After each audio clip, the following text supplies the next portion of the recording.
پہلے تو میں یہ عرض کروں محرم کی اسلام میں فضیلت کیا ہے اور کیوں ہے یہ فضیلت.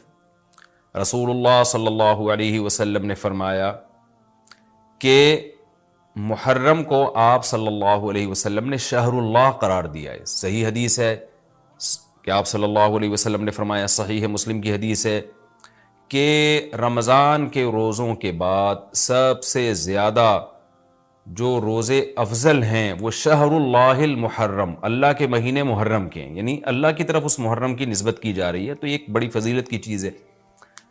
اور قرآن میں جن 4 مہینوں کو محترم قرار دیا ہے, عرب ان مہینوں میں جنگ و جدال کو حرام سمجھا کرتے تھے کہ یار یہ ناجائز ہے, اس میں جنگ نہیں کرنی چاہیے, ان مہینوں کا احترام لازم ہے. ان میں 4 مہینوں میں محرم بھی ہے. محرم, رجب, ذی الحجہ, ذی قعدہ, ذی الحجہ, یہ 4 مہینے ہیں جو محترم ہے. لیکن اس میں پھر رجب بھی داخل ہے اور ذی قعدہ بھی اور ذی الحجہ بھی, تو یہ بھی ہے. اور 10 محرم کے روزے کی بڑی فضیلت ہے. آپ صلی اللہ علیہ وسلم نے فرمایا 1 سال کے گناہوں کی معافی کا ذریعہ بنتا ہے.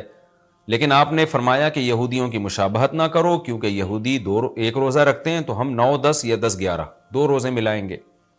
تو یہ محرم کی فضیلت ہے. اور یہ کیوں ہے اس کی ہمیں وجہ معلوم نہیں ہے. جیسے کسی نے ابھی بھائی نے سوال پوچھا نا ایک کہ اس میں کوئی واقعات ہوئے تھے, تو پہلے میں بتا دوں 10 محرم میں جب نبی صلی اللہ علیہ وسلم نے محرم کے مہینے کی یہ فضیلت بیان کی تو اس کو کسی واقعے کی بیس پہ بیان نہیں کی ہے. اس بارے میں جتنے واقعات ہمارے پاس منقول ہیں کہ آدم علیہ السلام جنت سے زمین پہ آئے تھے, یا قیامت آئے گی اس دن, یا یہ کہ اور پتہ نہیں کیا کیا ابراہیم علیہ السلام کو آگ میں ڈالا گیا, یہ سب من گھڑت ہیں, اس کی کوئی حقیقت نہیں ہے, موضوع روایتیں. البتہ اس دن موسیٰ علیہ السلام اور بنی اسرائیل کو فرعون سے نجات ملی تھی. اس بارے میں روایت سندن بہتر ہے, یعنی اس کو مستند روایت کہا جا سکتا ہے. تو وہ یہ کہا جا سکتا ہے کہ 10 محرم کو موسیٰ علیہ السلام اور بنی اسرائیل کو اللہ نے فرعون سے نجات دی تھی. اسی بیس پہ یہودی روزہ رکھا کرتے تھے اس دن. تو یہ روایت کے علاوہ باقی جتنے بھی واقعات ہیں سب من گھڑت ہیں. باقی حضرت حسین رضی اللہ تعالی عنہ کو جو کربلا میں شہادت ملی ہے وہ تو 10 محرم, وہ تو فضیلت تو اسلام میں پہلے سے تھی. تو حضرت حسین رضی اللہ تعالیٰ عنہ کا واقعہ تو بعد میں ہوا ہے, تو اس سے حضرت حسین کی شہادت کو اور فضیلت مل گئی کہ آپ کو ایک مقدس دن میں اللہ تعالیٰ نے شہادت عطا فرمائی ہے.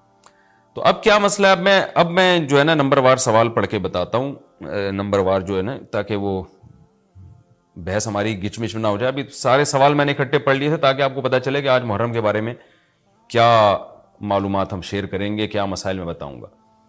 محرم میں کالے کپڑے پہننا, یہاں سے ہمارے سوالات شروع ہوئے تھے. محمود صاحب نے انڈیا سے پوچھا تھا. دیکھیں کالے کپڑے کسی بھی وقت پہنے جا سکتے ہیں. کالے کپڑے پہننے کے ناجائز ہونے کی ہمارے پاس کوئی دلیل نہیں ہے. سفید کو پسند کیا گیا ہے. نبی صلی اللہ علیہ وسلم نے فرمایا سب سے زیادہ پسندیدہ لباس وہ سفید ہے. کفنوا فیہا موتاکم, اپنے مردوں کو بھی اسی میں دفن کیا کرو. اس لیے سفید لباس کو آپ صلی اللہ علیہ وسلم نے افضل قرار دیا, اس میں پاکیزگی زیادہ ہے. باقی نبی صلی اللہ علیہ وسلم نے مختلف رنگوں کے کپڑے پہنے. اس کی علماء وجہ یہ بیان کرتے ہیں کہ اس زمانے میں غربت تھی. آپ نے سفید لباس کو پسند تو کیا, لیکن نبی کے لیے ہر وقت سفید لباس کا انتظام کرنا آسان نہیں تھا. غربت تھی, لباس پہن لینا ہی بڑی بات ہوتی تھی کہ لباس مل جائے کسی کو. کتنے واقعات ہیں کہ ازار ہے تو قمیض نہیں ہے, قمیض بڑی مشکل سے کسی کو ملتی تھی, کچھ چادر نہیں ہے اوپر پہننے کی. اتنی غربت کا عالم تھا, تو اس میں آپ صلی اللہ علیہ وسلم یہ تکلف کرتے کہ ہر قیمت پہ میرے لیے سفید لباس لے کر آؤ.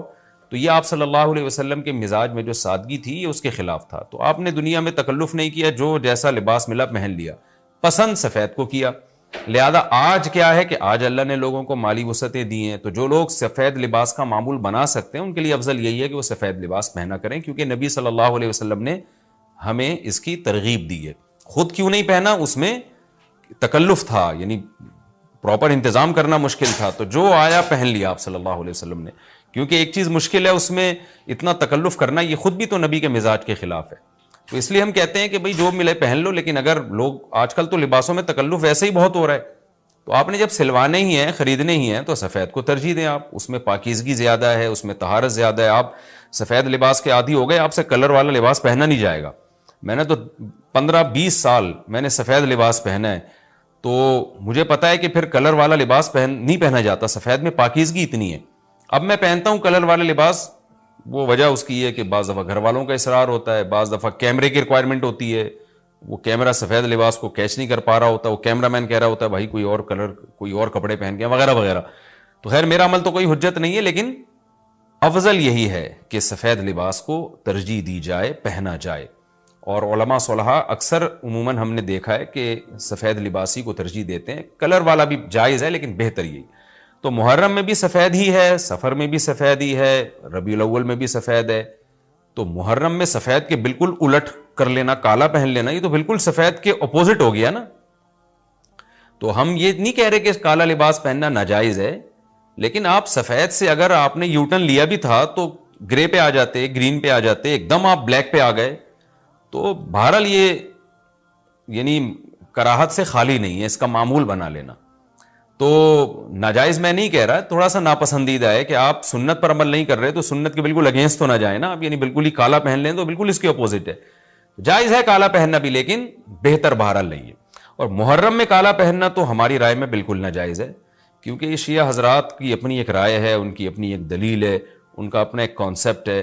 وہ یہ ہے کہ محرم میں حضرت حسین شہید ہوئے تھے تو ایک بڑے غم کی بات تھی, تو ہم غم منانے کے لیے کالا کپڑا پہنتے ہیں. تو ان کا مسلک ہے, وہ جیسے مسلک پہ اپنے عمل کرنا چاہیں وہ اللہ کے سامنے جواب دہ ہوں گے. ہم کسی کے مسلک پہ طنز نہیں کر رہے, ہم کوئی فرقواریت اور تشدد کی بات کرنا مناسب نہیں ہے, ملکی حالات اس کے متحمل نہیں ہیں. لیکن میں اہل سنت والجماعت حضرات سے کہتا ہوں کہ آپ یہ فیصلہ کریں بھائی, آپ یا تو پورے شیعہ ہو جائیں یا پورے سنی ہو جائیں. تو اگر آپ اہل سنت والجماعت کو فالو کرتے ہیں, اور اہل سنت والجماعت کے ہاں جو قرآن اور حدیث اور صحابہ یہ حجت ہے, تو ہمیں تو قرآن و حدیث میں کہیں بھی نہیں ملتا کہ غم میں تم کالے کپڑے پہنو یا غموں کو مناؤ. قرآن میں کیا ہے, الذین اذا اصابتہم مصیبۃ قالوا انا للہ وانا الیہ راجعون. اہل ایمان کو جب کوئی مصیبت پہنچتی ہے تو وہ کہتے ہیں ہم اللہ ہی کے لیے ہیں اور ہم نے اللہ ہی کی طرف لوٹ کر جانا ہے. وہ صبر کرتے ہیں.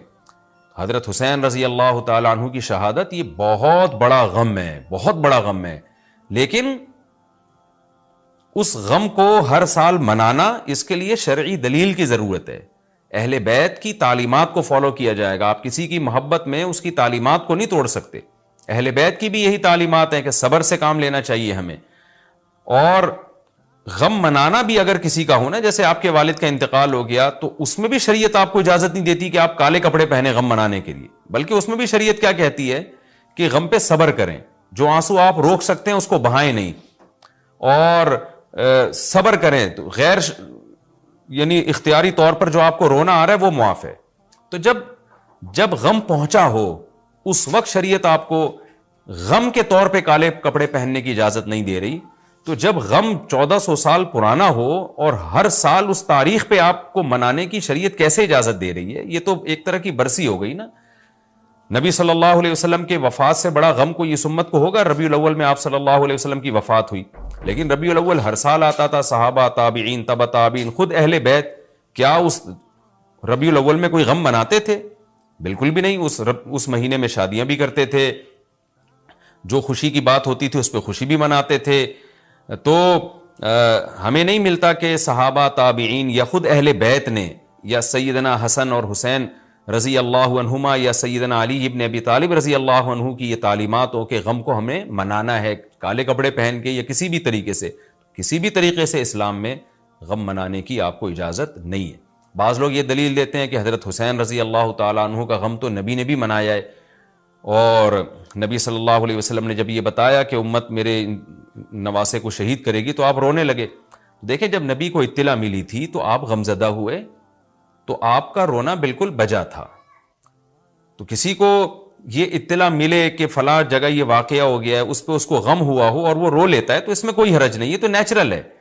لیکن کیا نبی صلی اللہ علیہ وسلم ہر سال, یعنی جس دن آپ کو وحی کے ذریعے پتا چلا کہ سیدنا حسین ابن علی رضی اللہ تعالیٰ عنہ پہ ظلم ہوگا, تو کیا ہر سال اس تاریخ کو آپ صلی اللہ علیہ وسلم رویا کرتے تھے؟ بالکل بھی ایسا نہیں ہے. تو غم کی اطلاع جس وقت ملی ہو اس وقت رونا آ جانا یہ نیچرل ہے, لیکن ہر سال پراپر اس رونے کو پراپر طریقے سے منانا یا کالے کپڑے پہن کے اس کو منانا, یہ تو بالکل اسلام میں ناجائز ہے. ہمارے پاس اس کے جائز ہونے کی کوئی دلیل نہیں. تو شیعہ حضرات جو کر رہے ہیں آپ ان کو کرنے دیں, ان کو جا کے نہ چھیڑیں, آپ ان کو طنز نہ کریں, وہ ان کی جو رائے ہے وہ اس پر عمل کریں. اسلام میں فرقے تو ہیں ہمیشہ سے, ہم نے تو یہ دیکھنا ہے کہ کون سا صحیح ہے, ہم نے تو اس کو فالو کرنا ہے. تو جو ہمیں صحیح لگے گا ہم اس کو فالو کریں گے, باقی ہم کسی کے نفرتیں پھیلانے کے بہرحال ہم قائل نہیں ہیں. تو جو وہ کر رہے ہیں آپ ان کو کرنے دیں, لیکن آپ یہ کام ہرگز نہ کریں, کیونکہ ہمارے لیے جو حجت ہے وہ قرآن, حدیث اور اہل بیت اور صحابہ کرام, تو ان کی جو تعلیمات ہیں ہم نے اس کو فالو کرنا ہے. ان کی تعلیمات میں کہیں بھی نہیں ہے, کوئی مستند روایت نہیں ہے کہ غم منانے کے لیے کسی نے کالے کپڑے پہنے ہو. غم منانا ہی جائز نہیں ہے, تو اس کے لیے کالے کپڑے یا کوئی اور کلر پہننا کہاں سے جائز ہو جائے گا. تو اس لیے محرم میں نارملی تو کوئی بھی وقت میں آپ کالے کپڑے پہن سکتے ہیں, لیکن محرم میں جب آپ پہنیں گے تو اس میں ایک تائید ہوتی ہے کہ گویا آپ بھی اس بدعت میں ان کی تائید کر رہے ہیں. اور رسول اللہ صلی اللہ علیہ وسلم نے فرمایا من تشبہ بقوم فہو منہم, جو کسی قوم کی مشابہت اختیار کرتا ہے وہ انہی میں سے ہے. تو اگر آپ چاہتے ہیں کہ آپ کا شمار قیامت میں اہل سنت والجماعت میں نہ ہو, آپ کو شیعہ مسلک ٹھیک لگتا ہے, تو پھر پراپر آپ شیعہ مسلک پراپر پورے طور پر اختیار کریں. آپ آدھا تیتر آدھا بٹیر چلنا تو ٹھیک نہیں ہے نا. اور اگر آپ چاہتے ہیں قیامت میں آپ کا شمار اہل سنت والجماعت میں ہو, تو پھر مکمل اہل سنت والجماعت کو فالو کریں آپ, تو ان کو جو ہے اپنے حال پہ چھوڑ دیں. میں پھر بتا دوں, میں لڑائی جھگڑوں کا قائل نہیں ہوں. شیعہ حضرات آتے ہیں یہاں پہ بیٹھتے ہیں, گپ شپ لگاتے ہیں, چائے پانی بھی چلتا ہے. میرے دوستوں میں بھی ہیں بعض شیعہ حضرات, سلام دعا ہے ان سے, لیکن مذہب پہ بحث نہیں ہوتی. لکم دینکم ولی دین, ہم اس سے کہتے ہیں ٹھیک ہے بھائی آپ اپنے رائے پر عمل کریں, بحث مباحثہ نہ کریں. ہاں جو سیکھنے کے لیے ہم سے آنا چاہے محبت سے اس کو سمجھائیں گے, جو نہیں آ رہا سیکھنے کے لیے تو پھر ہم اس سے بحث نہیں کرتے. تو لڑائی جھگڑے نہ کریں, لیکن سنی حضرات کو, اہل سنت والجماعت کو, بل جماعت کا مطلب کیا ہے, ہم حدیث کو بھی مانتے ہیں, بل جماعت صحابہ کو بھی مانتے ہیں. تو صحابہ میں اہل بیت بھی داخل ہیں, اہل بیت کے علاوہ بھی صحابہ ہیں. تو کسی کی بھی, ہماری رائے تو یہی ہے کہ کسی کی بھی تعلیمات نہیں, ہمیں تو احادیث میں کچھ بھی نہیں ملتا. تو اللہ کا واسطہ آپ ایک رائے پر عمل کریں. اس لیے محرم میں آپ ان چیزوں کو فوکس نہ کریں. کالے کپڑے پہننا, غم منانا, یہ اسلام کی تعلیمات بالکل بھی نہیں ہے. تو یہ تو میں نے سوال کا جواب دیا کہ محرم میں اسپیسیفک کالے کپڑے اگر آپ پہنیں گے تو یہ ایک بدعت کی تائید ہوگی, تو نبی صلی اللہ علیہ وسلم نے تائید سے منع کیا ہے. اسی میں ایک سوال ہے جی, محرم میں نکاح کرنا کیسا ہے؟ یہ سوال بھی ظہور احمد نے کشمیر سے پوچھا ہے. محرم میں نکاح کرنا بھی جائز ہے, بلکہ ہمارے مسلک کے مطابق باعث برکت ہے, کیونکہ محرم کو اللہ کے نبی نے محترم قرار دیا ہے, جو قابل احترام مہینہ ہے, تو مقدس ہے. تو مقدس مہینے میں عبادت کا ثواب بھی زیادہ ہوتا ہے, اور نکاح بھی شریعت میں عبادت ہے. نکاح کیسے عبادت ہے؟ شریعت نے نکاح میں عبادت کا رنگ ڈال دیا ہے. دیکھیں آپ کہ نکاح ایک معاملہ ہے, لیکن اس سے پہلے خطبہ بھی ہوتا ہے. خطبہ جمعے کی نماز سے پہلے ہوتا ہے, خطبہ عید کی نماز سے پہلے ہوتا ہے, خطبہ استسقاء کی نماز سے پہلے ہوتا ہے, خطبہ حج میں ہوتا ہے. یہ ساری عبادتیں ہیں نا جس میں خطبہ ہے, لیکن اسلام نے کیا کہا, نکاح سے پہلے بھی خطبہ ہوگا. اس کا مطلب اسلام نکاح کو عبادت قرار دے رہا ہے, نکاح میں عبادت کا رنگ بھر رہا ہے. تو عبادتیں تو مقدس مہینے میں زیادہ ثواب ہوتا ہے ان میں. تبھی آپ دیکھیں نبی صلی اللہ علیہ وسلم نے فرمایا رمضان کے بعد سب سے زیادہ روزوں کا ثواب محرم میں ملتا ہے. کیوں؟ مقدس ہے نا, تو عبادت کا ثواب بڑھ گیا اس میں. تو اس حدیث سے صاف ہمیں پتہ چلتا ہے کہ اگر کوئی محرم میں اس نیت سے نکاح کرتا ہے کہ مقدس مہینہ ہے, تو اس میں عبادت کا ثواب بڑھ جائے گا, اور اس میں انشاءاللہ اللہ سے امید کی جا سکتی ہے کہ خیر و برکت زیادہ ہوگی. تو اس کو منحوس سمجھنا جائز نہیں ہے. اگر آپ کہتے ہیں اس مہینے میں چونکہ حضرت حسین رضی اللہ تعالیٰ عنہ کی شہادت ہوئی ہے اس لیے منحوس ہے, تو یہ غلط ہے. ایک تو ہماری نظر میں شہادت ایک بہت مقدس مقام ہے, اس کی وجہ سے کوئی مہینہ منحوس نہیں ہو سکتا. مقدس تو ہو سکتا ہے, منحوس نہیں ہو سکتا.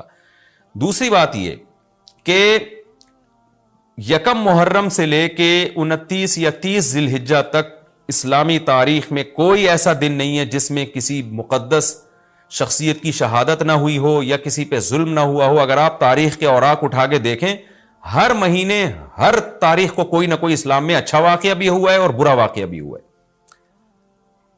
حضرت عثمان رضی اللہ تعالیٰ عنہ کی شہادت ہوئی باغیوں کے ہاتھوں, خود نبی صلی اللہ علیہ وسلم کی وفات ہوئی ربیع الاول میں, اور بھری ہوئی ہے نا اسلامی تاریخ. حضرت علی رضی اللہ تعالیٰ عنہ کی شہادت ہوئی. تو ان تمام شہادتوں کے آپ ایام نکالیں, ان کے مہینے نکالیں, کوئی مہینہ نہیں بچے گا. تو اس بیس پہ اگر آپ کہتے ہیں کہ اس مہینے میں نکاح پسندیدہ نہیں ہے, پھر تو پہلی تاریخ سے لے کے سال کی آخری تاریخ تک کوئی تاریخ بھی ایسی نہیں ہے کہ جس میں انسان نکاح نہ کرے. اس کا مطلب پھر آپ کنوارے چھڑے چھاٹی گھومتے رہیں, اور مسلمانوں کی پھر گروتھ ریشو تو میرا خیال ختم ہو جائے گا, مر جائیں, کہاں پیدا ہوں گے لوگ. اور اگر آپ کہتے ہیں کہ نہیں جی کسی شخصیت کے کسی دن میں انتقال کر جانے سے یا شہید ہو جانے سے یا اس پہ ظلم ہونے سے وہ دن منحوس نہیں بنتا تو پھر 10 محرم بھی منحوس نہیں ہے. 10 محرم میں بھی آپ نکاح کر سکتے ہیں اور محرم کے بقیہ تاریخوں میں بھی آپ نکاح کر سکتے ہیں. اور روایات میں ہمیں ملتا ہے کہ بعض بڑے بڑے حضرات تھے جن کے محرم کے مہینے میں نکاح ہوئے. میں اس بحث میں نہیں جاؤں گا, پھر اس میں تاریخی روایات ہیں, کوئی کہتا ہے فلاں تاریخ تھی, کوئی کہتا ہے, پھر لوگ اس پہ ایک غیر ضروری بحث میں چلے جاتے ہیں, لیکن ہمیں ایسے واقعات ملتے ہیں. تو اس لیے اس بارے میں, اور پھر شریعت میں جلد نکاح کی ترغیب ہے. نکاح کو ڈیلے کرنا یہ شریعت میں پسندیدہ کام نہیں ہے. اس بیس پہ تو ڈیلے کیا جا سکتا ہے نکاح کہ آپ کو رشتہ سمجھ میں نہیں آ رہا, مشورے کر رہے ہیں, لیکن جب ایک دفعہ رشتہ سمجھ میں آ جائے تو اسلام کا حکم یہ کہ اس میں جلدی کی جائے.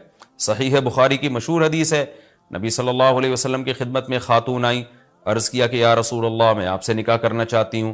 آپ نے چہرہ مبارک کو جھکا لیا, آپ کا ارادہ نہیں تھا. ایک اور صحابی کھڑے ہوئے, عرض کیا یا رسول اللہ آپ میرا ان سے نکاح کر دیں. اسی محفل میں نبی نے ان صحابیہ کا ان صحابی سے نکاح کرا دیا.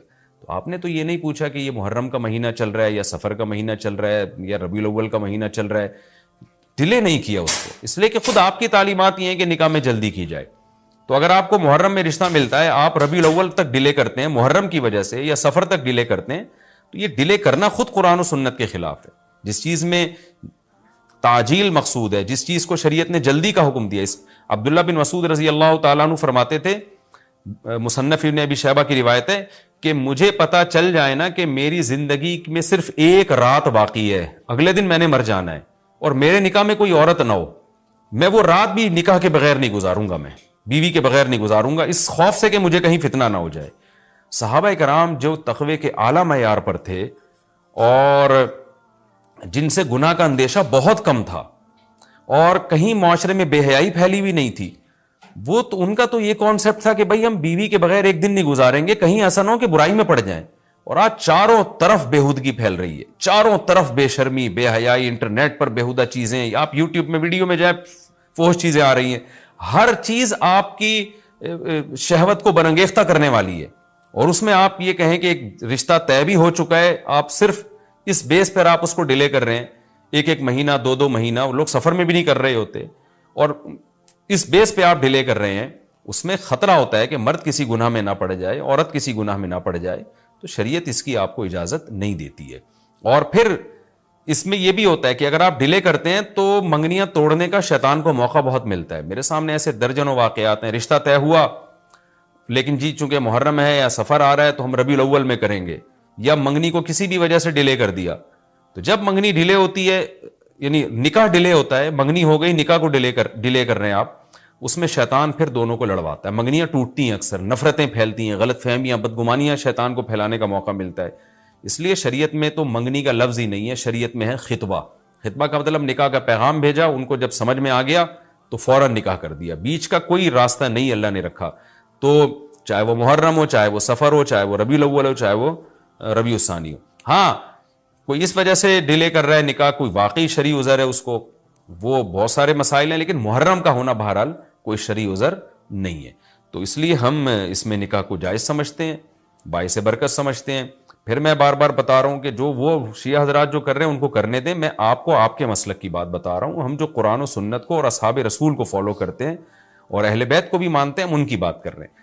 وہ بھی دعویٰ کرتے ہیں کہ ہم مانتے ہیں, تو ان کو ان کے دعوے پہ رہنے دیں. ہم تو وہی بات کریں گے جو ہمیں صحیح لگے گی. اچھا بھائی, یہ بھی ایک سوال پوچھا ہے جی, 10 محرم کو کون کون سے نبی کو نجات ملی؟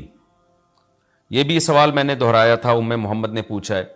تو دیکھیں اس بارے میں صرف ایک واقعہ مستند ہے, حضرت موسیٰ علیہ السلام کو فرعون سے نجات ملی. اس کے علاوہ 10 محرم کی طرف جتنے قصے منقول ہیں, ابراہیم علیہ السلام کو آگ میں ڈالا گیا, پھر آدم علیہ السلام دنیا میں آئے, یا اس دن قیامت آئے گی, یہ سب من گھڑت ہیں, ان کی کوئی حیثیت نہیں ہے, ان کو نہیں بیان کرنا چاہیے.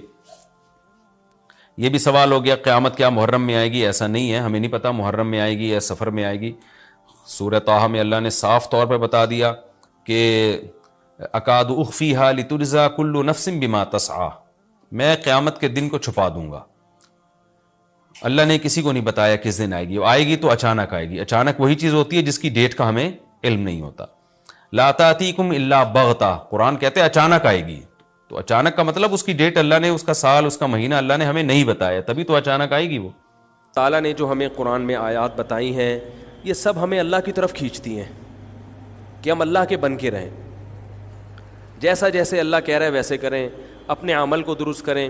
سورہ بقرہ میں اللہ کا ارشاد ہے لیس البر ان تولوا وجوہکم قبل المشرق والمغرب ولکن البر من آمن باللہ والیوم الآخر والملائکۃ والکتاب والنبیین. فرمایا ادھر ادھر منہ کر لینا یہ کوئی نیکی نہیں ہے, اصل نیکی یہ کہ پہلے اپنا ایمان درست کرو اور پھر وَأَقَامَ الصَّلَاةَ وَآتَى الزَّكَاةَ وَالْمُوفُونَ بِعَهْدِهِمْ, نماز قائم کرو, زکوٰۃ دو, معاہدوں کی پابندی کرو, اور وَآتَى الْمَالَ عَلَىٰ حُبِّهِ, صرف اللہ سے محبت کی بیس پر ذوی القربہ رشتہ داروں کو پیسے دو, رشتہ داروں کو پیسے دو. والیتامى, یتیموں کو کھلاؤ, یتیموں پہ خرچ کرو. والمساکین, مسکینوں کو کھلاؤ. وابن السبیل, مسافروں پر خرچ کرو. الو نہ بناؤ مسافر کو کہ اس کو کیا پتہ یہاں کے ریٹ کا تو الو بناؤ اس کو, ایسا نہیں, مسافروں کا خیال کرو. تو یہ 4 قسم کے طبقے پر احسان کرو, اور نماز بھی قائم کرو, اور زکوٰۃ الگ سے دو. اور والصابرین فی البأساء والضراء, کوئی پریشانی آئے تو صبر کرو, چاہے وہ مالی پریشانی ہو, فی البأساء والضراء جسمانی پریشانی. وحین البأس, اگر میدان جنگ میں لڑنا پڑے تو میدان جنگ میں صبر سے لڑو. اولئک الذین صدقوا, اللہ فرماتے ہیں جن لوگوں کی یہ صفات ہیں یہ ہیں سچے ایمان کے دعوے میں. ہم لوگوں نے اسلام کو بھی ایک, یعنی یوں سمجھیں کہ ایک فیشن ہوتا ہے نا, مختلف قسم کے موسموں میں مختلف قسم کی ایکٹیویٹیز ہوتی ہیں. محرم میں ہمارے ایک نئی قسم کی ایکٹیویٹیز ہوتی ہیں, ربیع الاول میں الگ قسم کے مسلمان بنے ہوتے ہیں ہم لوگ, ٹھیک ہے نا. تو یہ 2 مہینے خاص طور پر ایسے ہیں جس میں یہ 2 مہینے کی جتنی ہماری ایکٹیویٹیز ہیں وہ سب ہم اخپل طریقے سے گزارتے ہیں, جس طرح اللہ اس کے رسول نے بتایا اس طرح سے نہیں گزارتے. اسلام میں کسی کی یوم ولادت یا یوم شہادت یا یوم وفات اس کو کوئی اہمیت نہیں دی گئی ہے. اگر دی گئی ہوتی تو سب سے پہلے محمد صلی اللہ علیہ وسلم کا یوم وفات کا دن ایسا تھا کہ اس پہ ہمیں غم منانے کا حکم دیا جاتا, اور یوم ولادت ایسی تھی جس پہ ہمیں خوشی منانے کا حکم دیا جاتا. کہیں بھی نہیں ملتا ہمیں. بعض حضرات یہ کہتے ہیں کہ آپ صلی اللہ علیہ وسلم کو خواب آیا تھا جس میں بتایا گیا کہ آپ کے نواسے حضرت حسین جو جنت کے سرداروں کے, جنت کے نوجوانوں کے سردار ہیں, ان کو آپ کی امت شہید کرے گی. تو آپ بلک بلک کے رونے لگے. اس سے بعض لوگ استدلال کرتے ہیں دیکھو غم حسین میں رونا چاہیے. تو یاد رکھو نبی صلی اللہ علیہ وسلم کو جب اطلاع ملی آپ کو غم ہو آپ روئے, تو جب بھی کوئی غم کسی کو پہنچتا ہے اس کی آنکھوں سے آنسو نکلنا یہ نیچرل ہے. تو ایسی خبر کو سن کے آپ کو رونا آ جائے تو یہ سنت ہے, اس میں کوئی حرج نہیں ہے. لیکن کیا ہر سال نبی صلی اللہ علیہ وسلم جس دن یہ خواب آیا تھا تو اگلے سال اسی تاریخ میں دوبارہ روئے, پھر اسی تاریخ میں دوبارہ روئے؟ بھائی جب غم کی خبر ملی تو روئے آپ صلی اللہ علیہ وسلم. حضرت جعفر طیار آپ کے چچا زاد بھائی, ان کی شہادت کی آپ کو اطلاع ملی تو بھی آپ کے آنکھوں سے آنسو جاری ہوئے. تو کیا اب حضرت جعفر کے غم میں رونا بھی سنت ہوگا؟ بولو نا بھائی. اگر آپ صلی اللہ علیہ وسلم حضرت عثمان کے دور میں زندہ ہوتے اور اس طرح بے دردی سے حضرت عثمان کو شہید کیا جاتا تو کیا آپ نہ روتے ہیں بھائی؟ تو پھر حضرت عثمان کی یوم شہادت پہ رونا بھی کیا ہے؟ سنت ہونا چاہیے نا. حضرت عثمان کی شہادت کی نبی کو اطلاع ملی تھی, وہ جھوٹی افواہ تھی. صلح حدیبیہ کے موقع پر آپ صلی اللہ علیہ وسلم نے حضرت عثمان کو قاصد بنا کے بھیجا, اطلاع ملی کہ ان کو شہید کر دیا. آپ ایسا درد اور ایسا غضبناک ہوئے کہ آپ نے 1400 صحابہ سے موت پر بیعت کی. تو جب آپ کو سچی مچی کی اطلاع ملتی کہ واقعی, ابھی تو افواہ تھی, یقین نہیں تھا, جب آپ صلی اللہ علیہ وسلم کو حقیقت میں اطلاع ملتی کہ آپ شہید ہو گئے تو کیا آپ نہ روتے؟ آپ صلی اللہ علیہ وسلم کو اپنی نواسی آپ کی گود میں تھی, اس کا انتقال ہوا, آپ کی آنکھوں سے آنسو جاری ہوئے. صحابہ نے کہا یا رسول اللہ آپ تو ہمیں صبر کی تلقین کرتے ہیں, آج آپ رو رہے ہیں. تو فرمائیے اللہ کی رحمت ہے, یہ تو اللہ کی رحمت ہے بھائی, اولاد ہے میری. تو کیا جب حضرت وہ جو آپ صلی اللہ علیہ وسلم کی نواسی کا انتقال کی تاریخ آئے گی تو ہم سب روئیں گے بیٹھ کے؟ بولو نا بھائی. تو کہاں کی کہاں لگا دیتے ہیں. دیکھو ہر بدعت کو جائز کرنے کے لیے نا کچھ دلیل ہر ایک کو مل جاتی ہے. تو میں بار بار کہتا ہوں جو شیعہ حضرات ہیں ان کا مسلک ہے, وہ تو صحابہ کو نہیں مانتے, تو ان کا جو مسلک ہے ان کو کرنے دیں, ان کے کام میں ٹانگ نہ اڑائیں, نہ ان سے بحث کریں, نہ ان کے کام میں ٹانگ اڑائیں. بولے بھائی آپ کا مسلک ہے آپ کریں. میں کہتا ہوں جو سنی لوگ ہیں جن کے اصول ہی الگ ہیں ان سے, وہ یہ سب کیوں کر رہے ہیں؟ بھائی یا تو ادھر ہو جاؤ, شیعہ بن جاؤ. کس نے روکا ہے؟ کوئی گورنمنٹ کی طرف سے پابندی تھوڑی ہے, کوئی پابندی نہیں ہے. آپ شیعہ بن جائے کوئی نہیں روکے گا آپ کو. کوئی شیعہ سنی بننا چاہے اسے کوئی نہیں روکتا, کوئی سنی شیعہ بننا چاہے اسے کوئی نہیں روکتا. لیکن جب آپ سنی ہیں تو پھر آپ کو ان اصولوں پہ چلنا پڑے گا جو اہل سنت والجماعت علماء نے بتائے ہیں. اہل سنت والجماعت کے ہاں رونا عبادت نہیں ہے. ہاں آپ نے کسی دن کربلا کا واقعہ سنا, چاہے محرم میں سنا, ربیع الاول میں سنا, حضرت حسین رضی اللہ تعالیٰ عنہ کی ایک جو دردناک شہادت کا واقعہ آپ نے سنا, آپ کو رونا آ گیا, تو یہ عین ایمان کی علامت. میرے بیان اب ویڈیو ریکارڈ ہوتے ہیں, پہلے ریکارڈ نہیں ہوتے تھے, آڈیو چلتے تھے. تو میں نے 2 دفعہ یعنی زندگی میں پہلی دفعہ جب یہ واقعہ بیان سنا, بیان کے دوران میں بھی رو رہا تھا اور سننے والے بھی رو رہے تھے. نیچرلی آ گیا رونا. پھر دوبارہ میں نے یہ واقعہ بیان کیا, مجھے بھی رونا آ گیا اور سننے والوں کو بھی آ گیا. یہ نیچرل جو آ گیا. لیکن اگر میں اس لیے بیٹھوں کہ میں روؤں, آج میں پروگرام ہے باقاعدہ, بولو بھائی, رونے کا, اور آپ کو بھی رلاؤں گا, اور وہ محرم کا واقعہ میں اگر ربیع الاول میں بیان کروں گا تو رونا آ گیا مجھے. تو جو خود سے کسی کا واقعہ سن کے رونا آ جائے اس پہ پابندی نہیں ہے, بلکہ اہل بیت سے محبت کی علامت ہے. لیکن یہ واقعہ جب ہم نے بیان کیا حضرت حسین کا تو مجھے رونا آیا. بالکل اسی طرح رونا جب حضرت عثمان کا واقعہ بیان کیا تو بھی آیا. ظلم تو ان پر بھی ہوا تھا, کوئی کم تھوڑی ہوا تھا. بلکہ مجھے یاد ہے جب میں نے پہلی دفعہ نبی صلی اللہ علیہ وسلم کی سیرت پڑھی, بالکل چھوٹا بچہ تھا میں اس وقت, میری عمر 9 یا 10 سال ہوگی, اور وہ آپ صلی اللہ علیہ وسلم کی وفات کا واقعہ لکھا تھا. تو اتنے بچے میں تو اتنی سمجھ نہیں ہوتی, لیکن جب مجھے یاد ہے میں پڑھ رہا تھا تو مسلسل آنکھوں سے آنسو بہ رہے تھے. ایسا دردناک واقعہ نبی صلی اللہ علیہ وسلم کی وفات کا. تو وہ تو کسی کے بھی وفات کی خبر جب ہم سنتے ہیں تو نیچرلی رونا آتا ہے انسان کو. کبھی وہ انسان کوشش تو برداشت کرنی چاہیے. لیکن اب ہمارے ہاں واقعات سنا کے باقاعدہ رونے کے پروگرام ہوتے ہیں. یہ اسلام کی تعلیمات نہیں ہے, یہ اسلام کی تعلیمات نہیں ہے. کیونکہ اسلام میں صبر کا حکم ہے. جو خود سے رونا آ جائے نا انسان کو تو وہ ایک نیچرلی ہے. اور کربلا کا واقعہ صرف اس نیت سے بیان کرنا کہ تاکہ میں بھی روؤں آپ بھی رو, یہ غلط ہے. یہ اہل سنت والجماعت کے ہاں یہ اسلامی تعلیمات کے منافی ہے. سمجھ میں آ رہی ہے بات کہ نہیں آ رہی؟ اور کسی مخصوص دن کے ساتھ تو ویسے بھی خاص نہیں ہے یہ.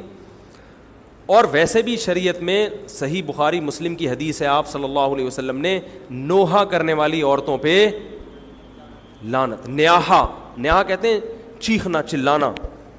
آپ کو پتہ ہے زمانے جاہلیت میں جب کسی کی میت ہوتی تھی تو باقاعدہ پیسے دے کے عورتوں کو رلوایا جاتا تھا, پیسے دے کے. آج بھی بہت جگہوں پہ یہ ہو رہا ہے, پیسے دے کے رلوایا جاتا ہے. تو نبی نے تو ان عورتوں پہ لعنت کی ہے جو فری میں روتی ہیں, پیسے دے کے نہیں, جو فری میں میت پہ روتی ہیں. اور چیخ چلا کے رونا تو ویسے ہی حرام ہے اسلام میں. میت پہ جب بھی نبی صلی اللہ علیہ وسلم روئے ہیں آپ کی آنکھوں سے آنسو, بس چیخ چلا کے نہیں روئے ہیں. حضرت جعفر طیار بھی تو اہل بیت میں سے تھے. جب شہید ہوتے ہیں آپ کی 4 جوان بیویاں بیوہ ہوتے ہیں, چھوٹے چھوٹے بچے یتیم ہو جاتے ہیں, تو ان کی بیویاں جب روتی ہیں تو گھر سے باہر آواز آتی ہے. آپ نے پہلی دفعہ سمجھایا جا کے کہ ان سے بولو اپنی آوازوں کو پس کرو. جب دوبارہ تو آپ نے فرمایا منہ پہ خاک پھینک دو جا کے. حالانکہ ان کا جو رشتہ حضرت جعفر طیار سے تھا وہ ہمارا نہیں ہے, ہم تو بہت دور کے ہیں. اہل بیت سے جو جتنا ان کی بیویوں کا رشتہ ہے اتنا تو ہمارا نہیں ہے نا. ان کو چیخ کے رونے کی اجازت نہیں دی. اور آج ہمارے ہاں کیسے ہوتا ہے, ہاں ہو چیخ رہے ہیں, پیٹ رہے ہیں. گریبان چاک کرنا اسلام میں حرام ہے روتے ہوئے. گریبان چاک کرنا اس پہ لعنت ہے نبی صلی اللہ علیہ وسلم کی. تو آج گریبان بھی چاک ہو رہا ہے, رو بھی رہے ہیں, پیٹ بھی رہے ہیں. تو بھائی وہ شیعہ حضرات کا ایک مسلک ہے, ان کی رائے ہے, ان کو ان کی رائے پہ چلنے دو. آپ جو اہل سنت والجماعت کو فالو کرتے ہو تو یا تو ادھر ہو جاؤ یا ادھر ہو جاؤ, درمیان میلہ لٹکو. درمیانی آدمی کہیں کبھی نہیں ہوتا. درمیان کی جو جنس ہے وہ کہیں کی ہوتی ہے. وہ بیچارہ نہ مرد سے شادی کر سکتا ہے نہ عورت سے. وہ کہتا ہے یا اللہ اگر مجھے آپشن دیتا یا تو ادھر کر دیتا, یا وہ تو ایک اللہ نے آزمائش بنا دی اس کو بیچارے کو, وہ آزمائش ہے, اسی آزمائش پہ اس کو قیامت کے دن اجر ملے گا. لیکن اپنے اختیار سے انسان بیچ کا بننے کی کوشش کرے, یہ ٹھیک نہیں ہوتا. اپنے اختیار سے یا تو شیعہ بن جاؤ یا پورے سنی بن جاؤ. تو اہل سنت حدیث کی کتابوں کو فالو کرتے ہیں, اور جو ہماری بخاری مسلم ہے شیعہ حضرات نہیں مانتے ان کتابوں کو, وہ نہیں فالو کرتے ان کو. تو ہم تو ان کو فالو کرتے ہیں. اگر آپ کہتے ہو میں نہیں مانتا ان حدیثوں کو, تو پھر بہت ساری چیزیں اور بھی ہیں وہ بھی چھوڑ دو. پھر آپ سمجھ میں آ رہی ہے بات, پھر وہ بھی چھوڑ دو. تو ہم تو ان کتابوں کو فالو کرتے ہیں. ہمارے نبی صلی اللہ علیہ وسلم کے احکام ہیں, میت پہ رونا پیٹنا منع. جب حضرت حسین رضی اللہ تعالی عنہ کا قتل ہوا ہے کربلا میں, اور یقیناً یہ بہت بڑا بدترین ظلم تھا تاریخ کا, تو حضرت جو آپ کے اہل بیت جو باقی بچ گئے تھے ان کا کیا ری ایکشن تھا, جو صحیح اسناد سے جو چیزیں ثابت ہیں ان کا کیا ری ایکٹ تھا. کیا امام زین العابدین نے اس طرح سے نوحے کیے تھے کہ آپ نے سینوں کو پیٹا تھا؟ انہوں نے صبر کیا تھا انہوں نے. اور یہی اہل بیت کی شان تھی. تبھی تو قرآن کے الفاظ کیا ہیں کہ نیکی صرف یہ نہیں ادھر ادھر منہ کر کے نمازیں پڑھ لو, بلکہ والصابرین فی البأساء, جو پریشانیوں کے وقت کیا کرتے ہیں, صبر. تو ہماری نظر میں حضرت حسین کا قتل بھی ایک بہت بڑی ٹینشن, بہت بڑی پریشانی, مگر اس پر ہمیں صبر کا حکم ہے. اگر ہمارے اندر انتقام کی طاقت ہوتی تو انتقام لے لیتے ہم. جو بھی قاتلان حسین تھے ہمیں پتہ چلتا کہ یہ ہے, ہم انتقام لیتے ان سے. اگر انتقام نہیں لے, وہ تو چلے گئے دنیا سے اپنے ٹھکانوں کو, جو جس نے جہنم رسید ہونا تھا وہ تو جہنم رسید ہو چکا ہے. اور اللہ نے حضرت حسین رضی اللہ تعالی عنہ کو شہادت کی برکت سے جنت کے جوانوں کا سردار بنا دیا ہے. تو جس کا جو ٹھکانہ تھا, جس ملعون نے جہاں جانا تھا وہ چلا گیا. اب قرآن کیا کہہ رہا ہے, تلک امۃ قد خلت. جہاں بھی قرآن ایسے واقعات بیان کرتے یہ قوم تھی جو گزر گئی. لہا ما کسبت, جس نے جو کیا اس کا بدلہ ملے گا. ولکم ما کسبتم, تم اب تمہارے اعمال اللہ دیکھے گا. اعمال کا مطلب دیکھے گا جن چیزوں کو اللہ نے حلال کیا تم اس پر عمل کرتے ہو, جن چیزوں کو حرام قرار دیا اس سے بچتے ہو کہ نہیں بچتے, یہ چیزیں دیکھی جائیں گی. تو محرم کے ایک الگ, ہمیں محرم نبی صلی اللہ علیہ وسلم کی زندگی میں ہمیشہ آیا ہے, اس میں کیا احکام ہے. محرم میں آپ نے نکاح بھی کیا ہے, محرم منحوس نہیں ہے. محرم تو اشہر حرم میں سے ہے, برکت والا مہینہ ہے. اس میں جو کام کیا جائے گا اس میں برکت ہوگی. اس میں شادی بیاہ کریں گے اس میں انشاءاللہ برکت ہوگی. اس میں کوئی اور عبادت کریں گے اس میں برکت. نبی صلی اللہ علیہ وسلم نے محرم کی الگ فضیلت بیان کی کہ اس میں عبادت کا ثواب, محرم کے روزوں کا ثواب عام مہینوں سے زیادہ ہے. تو یہ سب ہماری شریعت کی تعلیمات ہیں. تو ہمیں ایک طرف ہو جانا چاہیے, ہمیں اسی کو فالو کرنا چاہیے. ہاں یہ وہ دور نہیں ہے کہ آپ دوسروں پہ جا کے انگلیاں اٹھائیں, تم یہ کیوں کر رہے ہو, یہ کیوں, بس چھوڑ دو اس کو, جو جب اس کو سمجھ میں آئے گی تو آ جائے گا, نہیں آئے گی تو 73 فرقے ہیں نا, تو یہ آپ تھوڑی ختم کرو گے, یہ حضرت عیسیٰ علیہ السلام آ کے ختم کریں گے. تو جو کام عیسیٰ علیہ السلام کا ہے وہ خود کرنے کی کوشش بولو بھائی مت کرو. آپ دیکھو کہ ان میں جو صحیح ہے اس کو فالو کرو, باقی بھائی جیسا کر رہے ہو. ہمارے پاس نہ کوئی پولیس ہے نہ کوئی پاور ہے, پولیس بھی ہوتی تو بھی کچھ نہیں کرتی. ہم اگر پولیس میں ہوتے تو کیا کر لیتے. فساد ہوتا ہے ان چیزوں سے. افغانستان میں جب طالبان کی حکومت تھی, او بھائی کون سی والی گھڑی صحیح ہے, میری گھڑی میں تو کیا ٹائم ہو رہا ہے, کبھی آگے چلیے. اچھا پھر ابھی بس اذان ہونے والی ہے, ٹھیک ہے بتا. تو کیا کہہ رہا تھا یار میں, وہاں افغان طالبان کی جب حکومت تھی 5 سال, تو انہوں نے بھی شیعہ کی امام بارگاہ کو ختم نہیں کیا تھا. سمجھ رہے بات کو, ایک حد بندی کر دی تھی, ختم نہیں کیا انہوں نے بھی شیعوں سے صلح کی تھی, مذاکرات کیے تھے. بھائی ٹھیک ہے آپ اپنی امام بارگاہ کے اندر جو آپ کی ایکٹیویٹیز ہیں آپ وہ کرو. حالانکہ کتنی پاورفل حکومت تھی, اس لیے کہ اتنی بڑی تعداد میں انہوں نے کہا بھائی ہم کیسے پابندی لگائیں, ایک پورا ایسے ممکن نہیں ہے ہمارے لیے. تو گورنمنٹ کے لیے بہت سی چیزیں ممکن نہیں ہوتی, پابندیاں نہیں لگا سکتی گورنمنٹ. تو جو طالبان نہیں ختم کر سکے, حالانکہ طالبان سنی مسلک کے تھے اور وہ شیعہ بالکل ایک میں نے وہاں امام بارگاہ میں اذانیں بھی سنی ہیں, ریڈیو پہ اذان آتی تھی امام بارگاہ سے, میں نے خود سنی ہے کہ بھائی میں نے یہ کہاں سے آ رہی ہوں, افغانستان سے میں اس وقت اذان ہوں. افغانستان کا چینل اس وقت آتا تھا طالبان کا اردو میں چینل, تو اس میں اذان آ رہی ہوتی تھی شیعہ حضرات کی. تو فرقواریت کا یہ طریقہ ختم کرنے کا نہیں ہے کہ آپ جا کے ان کو چھیڑیں تنگ کریں, بھائی یہ بہت عرصے سے چلے آ رہے ہیں, چلتے رہیں گے. جو صحیح ہوگا اس کو حضرت عیسیٰ علیہ السلام نافذ کر دیں گے, جو غلط کو ڈیلیٹ کر دیں گے خود ہی. اگر ہم غلط ہوئے تو حضرت عیسیٰ علیہ السلام سب سے پہلے ہماری گردنیں اڑا کے ہمیں ڈیلیٹ کر دیں گے, ٹھیک ہے نا. اگر وہ غلط ہوئے تو ان کو ختم کر دیں گے, تو یہ ان کا کام ہے.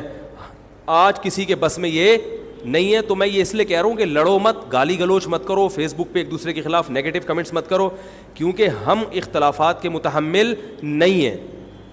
ہمیں بہرحال قومی سطح پہ ایک ہی بن کے رہنا ہے. پاکستان کے مقابلے میں جو ہمارے دشمن ہیں ان کے مقابلے میں ہمیں ایک بن کے رہنا. جہاں تک مذہب کا تعلق ہے, بھائی آپ کا مسلک اجازت دیتا ہے آپ کریں, ہمارا مسلک ہمیں اس کی اجازت, ہمارا مسلک ہمیں ماتم دیکھنے کی بھی اجازت نہیں دیتا. سمجھ میں آ رہی ہے بات؟ ہمیں دیکھنے کی بھی اجازت نہیں, ہم دیکھیں گے بھی نہیں. آپ کا مسلک ہے آپ کریں. تو لڑنا بھڑنا نہیں ہے. میں صرف یہ کہہ رہا ہوں کہ ایک طرف ہو جاؤ, یا ادھر یا بولو بھائی ادھر ہو جاؤ. تو ہم یہ چیزوں کو غلط سمجھتے ہیں, نہ ماتم کو جائز سمجھتے ہیں, نہ رونے پیٹنے کو جائز سمجھتے ہیں. جس طرح سے رویا جا رہا ہے, کسی کو واقعہ کربلا سن کے رونا آ جائے, یہ ایمان کی علامت ہے اہل بیت, لیکن یہ کوئی سنت عمل نہیں ہے کہ باقاعدہ اس کو رلانے کے لیے آرڈر پہ بٹھایا جائے کہ چلو کربلا کا واقعہ سن کے رونا سنت ہے تو آپ بیٹھو تو رو. ایسا نہیں ہے, کچھ ایسی شریعت میں نہیں ہے. اللہ تعالیٰ سے دعا ہے کہ اللہ تعالیٰ ہمیں اہل سنت والجماعت میں اگر ہم ہیں تو حقیقی معنوں میں اس میں داخل کر لے, اور پھر اسی کو فالو کرنے کی توفیق عطا فرمائے, اور ملک کو بدامنی سے محفوظ فرمائے.